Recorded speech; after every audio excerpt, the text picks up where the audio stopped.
No capítulo 23 de The Mandalorian, a gente viu um pouquinho do que é o Conselho Sombrio, seus integrantes, e pra quem tá ligado, pode até ver um pouquinho do comecinho da Primeira Ordem. Roda a vinheta que eu te conto mais.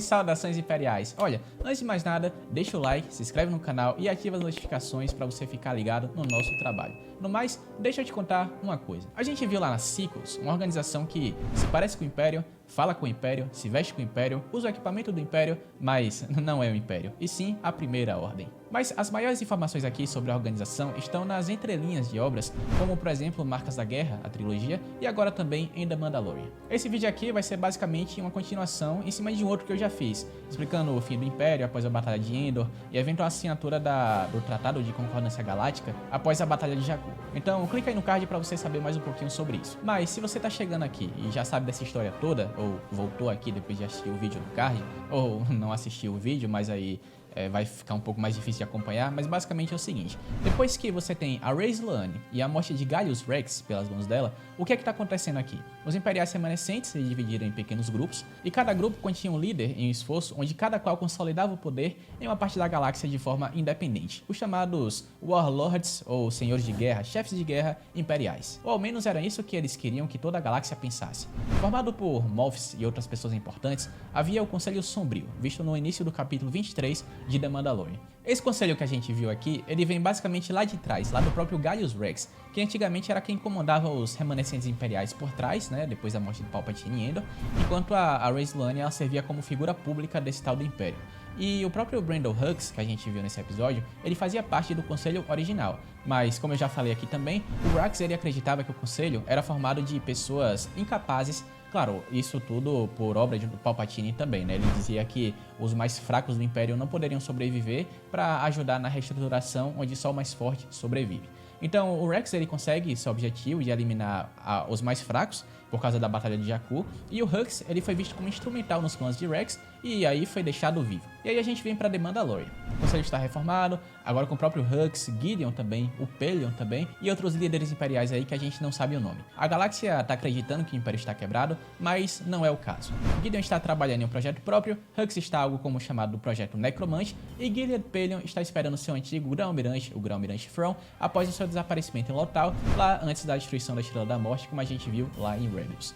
E aí vem a ironia da história, porque embora todo mundo lá dentro da reunião esteja falando que o Império está unido e tudo, eles ainda têm os objetivos diferentes entre si, porque o projeto Necromante, que é a ideia do Hux, insiste em buscar uma nova liderança para os imperiais, enquanto o Gideon está lidando com a ameaça dos Mandalorianos, está vendo clonagem, Dr. Pershing, Grogu e por aí vai, e a gente também tem o Pellaeon que está esperando o Thrawn ressurgir como aparente herdeiro do Império. Sobre o projeto Necromante eu vou abrir um parênteses aqui, mas também em forma de card, porque eu fiz um vídeo recentemente explicando o que seria esse projeto Necromante e o que não necessariamente tem a ver com a volta do Palpatine, pelo menos não da forma que a gente conhece, tá bom? E fechando esses parênteses aqui, temos o surgimento da Primeira Ordem. 6 anos mais ou menos depois do que a gente viu lá em The Mandalorian, a força conhecida como a Primeira Ordem agora estava instaurada com a Rey Sloane e o próprio Brandon Hux como líderes, e os remanescentes imperiais estavam se reunindo sob elementos políticos, militares e até mesmo espirituais que possuíam em comum.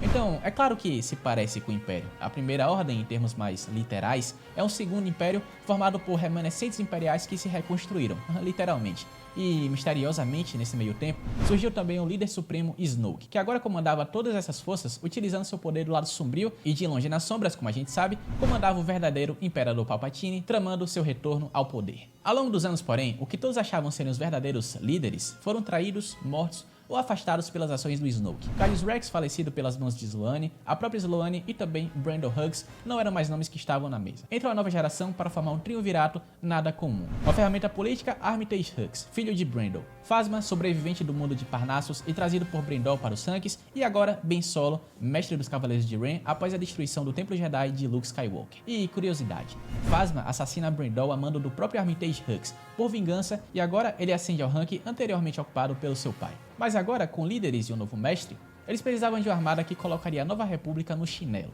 que estava dividida em seu governo entre os populistas e os centristas, que eram opostos às ideias desarmamentistas. A Primeira Ordem, então, usou de um grupo paramilitar chamado Guerreiros Amaxine, que ajudaram o cartel do criminoso Nikto Rinrividin a ascender e se tornar um sindicato galáctico. Agora, o lucro das várias operações de contrabando, apostas ilegais e outras atividades iam para senadores centristas que secretamente apoiavam a Primeira Ordem. Algum tempo depois, as operações da organização quase foram expostas, mas os rastros foram cobertos com a sequência de eventos que causaram a morte de Rinrivi, a queda de seu cartel e a destruição dos guerreiros Amaxine. Nesse meio tempo, Leia Organa, senadora populista, não acreditava que a ameaça havia ido embora, mas não conseguiu continuar a investigação de dentro do Senado por ter sido exposta como filha de Darth Vader. Com vários senadores e seus mundos agora apoiando um governo centralizado, eles formalmente se separaram da Nova República e eventualmente formaram a Primeira Ordem, marcando oficialmente o início da organização como um regime e o início de uma guerra fria entre as duas organizações. Agora, a Primeira Ordem tinha tudo o que precisava: líderes, recursos, forças e pessoas que acreditavam na sua causa. Os outros sistemas vão se curvar perante a Primeira Ordem! Indo contra o Tratado de Concordância Galáctica e a proposta desarmamentista do Império, a Primeira Ordem começou a lançar incursões na galáxia, mas a Nova República não quis ir de encontro direto com a ameaça e responder à altura, temendo uma guerra. Percebendo que o Senado não iria agir, Leia funda um movimento conhecido como a Resistência, junto dos seus aliados e outros antigos líderes rebeldes que seriam oposição à Primeira Ordem, que dia após dia crescia exponencialmente enquanto procurava um mundo para superar a arma que estavam construindo, a base Starkiller. Não tardou até a Nova República se tornar repleta de corrupção e burocracia, e a divisão entre populistas e centristas ainda mais solidificava tal fato. Alguns senadores foram comprados pela Primeira Ordem e agora a Resistência teria que operar sozinha. Enquanto isso, a Primeira Ordem ocupava vários mundos e estações, como por exemplo a Estação Colosso, usando tais lugares como ponto de apoio para lançar ataque nos planetas mais próximos. E do outro lado estava Poe Dameron e Esquadrão Negro, buscando pela localização do último Jedi, Luke Skywalker, que se exilou e desapareceu após a queda do seu sobrinho, Ben Solo, ao lado sombrio. Agora, Kylo Ren. Poe Dameron eventualmente rastreou Lord San Tekka, membro da Igreja da Força, que continha um mapa para Luke Skywalker e ele estava em Jakku. E o resto? É história. Com a Primeira Ordem eventualmente caindo após a derrota de Palpatine lá em Exegol, como a gente viu no episódio 9, a Ascensão Skywalker. Gostou desses fatos? Então se inscreve no canal, deixa o like e ativa o sininho. E compartilha esse vídeo com a galera também que está em dúvida sobre o nascimento da Primeira Ordem. No mais, eu vou me embora. Aqui no Império, como diríamos, uma vida longa ao Imperador e até a próxima.